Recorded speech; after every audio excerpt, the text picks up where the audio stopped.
Peltier प्रभाव। सन 1834 में France के वैज्ञानिक पेल्टियर ने इस प्रभाव की खोज किए थे। पेल्टियर प्रभाव में जब दो अलग अलग धातुओं का ताप विद्युत युग्म बनाकर उसमें विद्युत धारा किसी बाह्य स्रोत से प्रवाहित की जाती है तो एक संधि ठंडी अर्थात इस संधि पर ऊष्मा का अवशोषण होता है तथा दूसरी संधि गर्म हो जाती है, यानी ऊष्मा उत्पन्न हो जाती है। इस प्रभाव को पेल्टियर प्रभाव कहते हैं। जब हम लोहे तांबे का ताप युग्म लेते हैं जिस संधि पर विद्युत धारा की दिशा तांबे से लोहे की ओर होती है, वह संधि ठंडी हो जाती है, अर्थात इस संधि पर ऊष्मा का अवशोषण होता है।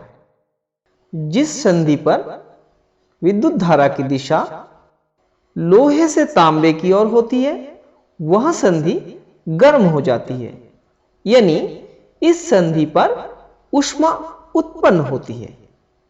इस प्रकार यदि हम एंटीमनी बिस्मथ का ताप विद्युत युग्म ले और संधि X पर विद्युत धारा विस्मथ से एंटीमनी की ओर प्रवाहित होती है तो यह संधि ठंडी हो जाती है। दूसरी संधि Y पर विद्युत धारा एंटीमनी से विस्मथ की ओर प्रवाहित होती है, यह संधि गर्म हो जाती है।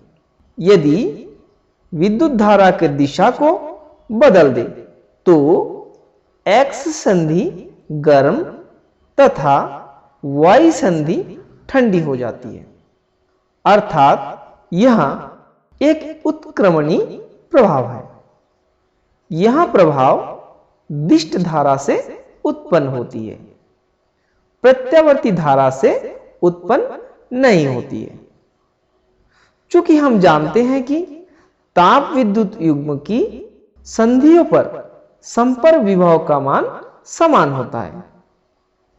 जिस संधि पर प्रवाहित विद्युत धारा की दिशा संपर्क विभव के विपरीत होती है, वहां संपर्क विभव के विरुद्ध कार्य करना पड़ता है और यही कार्य संधि पर ऊष्मा के रूप में प्रकट होती है, जिससे संधि गर्म हो जाती है।